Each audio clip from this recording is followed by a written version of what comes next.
السلام عليكم ورحمه الله وبركاته. عاملين ايه يا شباب؟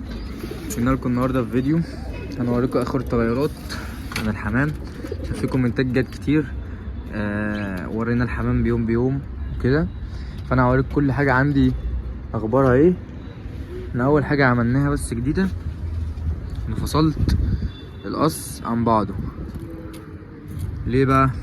لان احنا عندنا ستريشه جات لي العصافير كلها اللي عندي، حتى الكبار يعني دول جايين بسوسة ريشه تمام، حتى الكبار اللي عندي اتعادوا منها وجات لهم ايه سوسة ريشه. دي النتايه طبعا انا عزلتها عن الدكر شويه، والدكر بص واقف لها ازاي عشان يشتقوا عن بعض، وبالمره ايه نعالجهم. طبعا ميه واكل وغذا بقى تفضل تغير لهم في الاكل عشان السوسه دي ايه تطلع منهم يعني تمام. وبرده وانا بعالجهم بحط لهم الدواء. دلوقتي هوريكم كل حاجه، بس خلينا نسيبهم من العصافير دلوقتي. نخشوا ايه على الزرع. الزرع ده جرجير طبعا زي ما انتم عارفين، وده بقدونس. البقدونس بدأ يطلع، بس عشان التربه دي فيها دود فالجذع بقى بدأ يجي كده فتحسوا اللي هو الورق وقع خلاص، يعني الزرع وقع. بس احنا لو زقناه هيفضل واقع كده بس هيكبر. دي الوحيده اللي واقفه بصوا، فماشي. بسم الله ما شاء الله.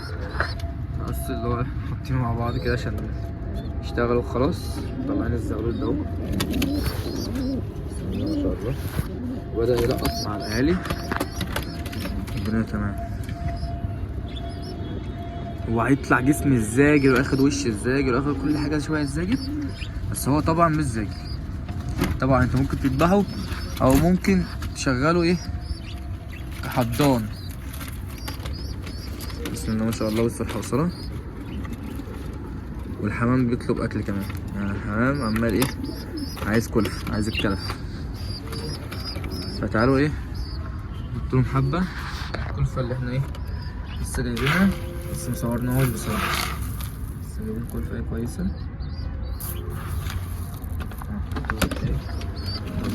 نجيبه ده كده زي ما نحط الكلفه. برضه الحمام ايه يخش على طول ما الحمام عنده زغاليل تلاقيه بيخش على الاكل كده. الزغلول ساعات لما بيكون جعان بيخش يقلب، بس انا شايف ان الزغلول اكل شويه او خايفين من الفلاش. هو الاصل بدأ ياكل، الزغلول ممكن يروح ياكل. الله اكبر الله اكبر. يخلص بس الاذان او يتشاهد ونرجع لكم تاني. تمام هو اتشاهد اهو،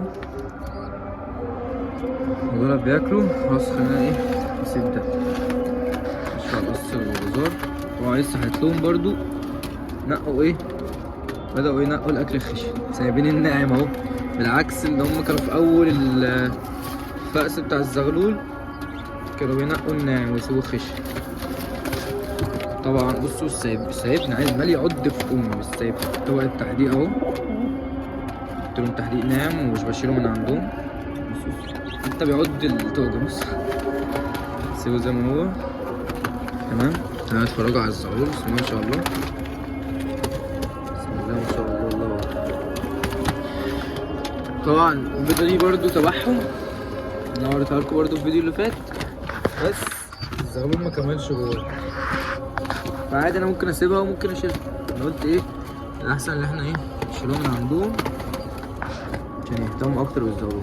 بسم الله ما شاء الله. الله طبعا مأكلينه كويس منزلينه، بس تحسوا ان الزغلول ده بقى له بتاع 4 ايام اهو وبرضه لسه نفس الحاجه. لسه هو النتايه العبيطه. الامر ازاي الدكر جامد والنتايه كانت طايره برضه. طب امر الزغلول هتبقى كويسه، وانا تحت امر اي حد محتاج اي حاجه منهم، او حتى لو حد عايز الزغلول ده هو كده فاضل له اسبوع بالكتير قوي ويطلع يعني.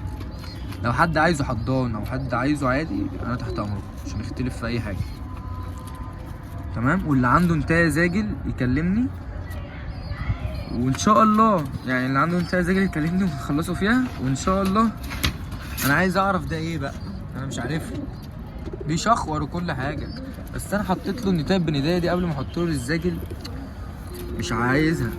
الزاجل اول ما دخلتها له راح جاي مكسر عليها، رحت جاي اضطريت بقى اسيبها له عشان دول، اضطريت ان انا اسيبهم مع بعض، ده ما اشتغلش معاه، انا مش عارف ليه، مع انه ولد ومخلص، يعني هو لسه مخلص من قريب. تعالى كده استنى اهو، مخلص من قريب بقاله بتاع اسبوع ولا اسبوعين، يعني هو لما كانت هي داخلاله كان لسه مخلصش بصراحه، بس هو حاليا مخلص، مش عارف بقى بصراحه افصلهم عن بعض ولا ايه، قولوا لي في الكومنتات. هفصل القص ده بعد ما يختموا الزغلول، افصلهم واشوق النتايه واديها الدكر ده، ولا اعمل ايه؟ هستنى اقولكم في الكومنتات. تمام. دلوقتي تعالوا نوقف التصوير ونحطه على الستاند واوريكم انا بعالج العصافير ازاي. يلا بينا. طبعا بنعالجهم بلوكاستين، لو واضح عندكم اهو، دي قطرة بشرية وبيفضل الفطريات، احنا بنحطها ليه؟ علشان الريش بيبقى فيه زي حشرات بسيطة، فالريشة لما تيجي تطلع الجديدة ما يبقاش فيه بقى ايه حشرات. ثواني كده نعدله ايه استنى كده تمام. تعالوا ايه نجيب النتاية، هو احنا مش مهم ان انا اكون واضح في الكاميرا، انا اهم حاجة ايه ايدي واقول لكم ايه اللي بيدور هنا.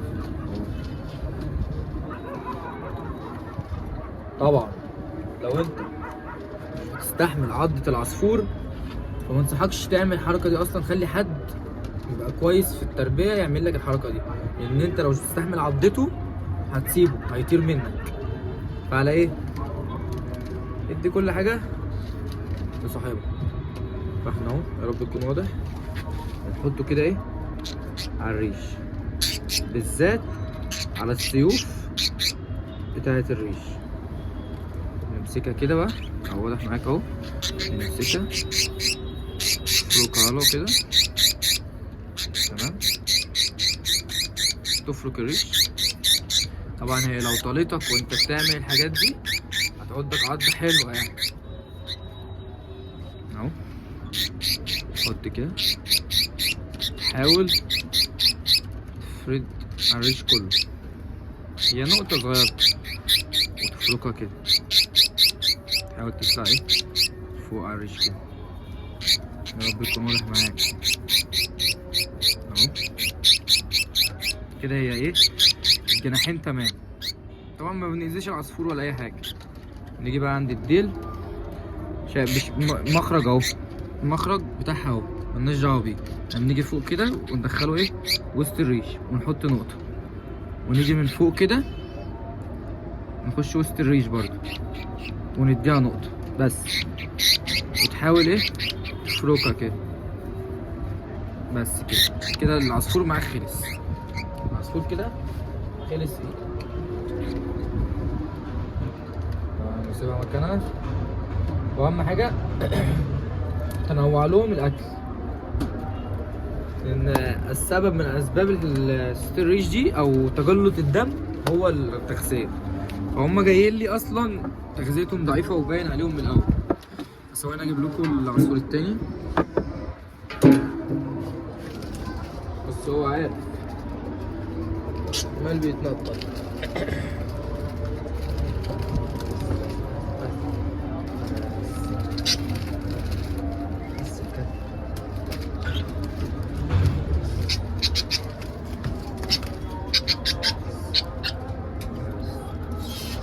اهو. جبناه اهو العصفور، طبعا بسم الله ما شاء الله عليه مستوى كويس، قولوا بسم الله ما شاء الله يا رجاله، وصلوا على النبي في الكومنتات. طبعا بصوا الريش، بصوا عضته، بصوا الريش في طروفه سودا، ده تقلص دموي. وطبعا في المرحله دي انت بتديهم ريفو او اي برشام يعمل سيوله في الدم. فاحنا اهو هنحط ايه نقطه كده بس، وبنفردها له طبعا لو جيت على عينه امنه تام يعني، ان هي اصلا بتاعت عين. تمام، هي اتفردت اهي على الشوشه كلها اهو. نقطه هنا، نقطه على ورا دي اهي، تتفرد برضو كده. تمام، تفتح بقى ايه الجناح، تبدأ تحط نقطة بس، وتبدأ تفردها بإيدك برضه. طبعا هو بيعض عشان هو فيه وجع، تبدأ تفركها بس. خلصت ده، تخش على الجناح التاني.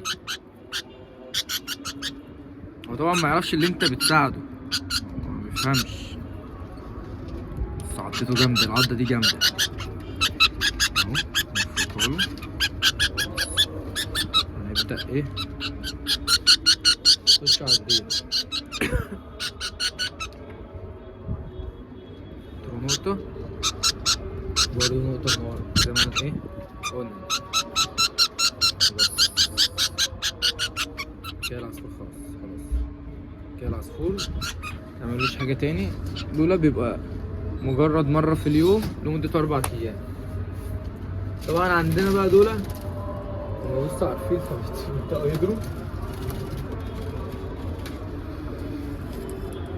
بس دول طبعا مش هعملهم قدامكم لان انا خلاص وريتكم التجربه، فخلاص هعملهم انا. وكده دي تبقى نهايه الفيديو بتاعنا. يا ريت لو الفيديو عجبك تحط لنا لايك، تشترك في القناه، وتفعل زرار الجرس. يلا، كان معاكم سمير احمد من اسكندريه. سلام.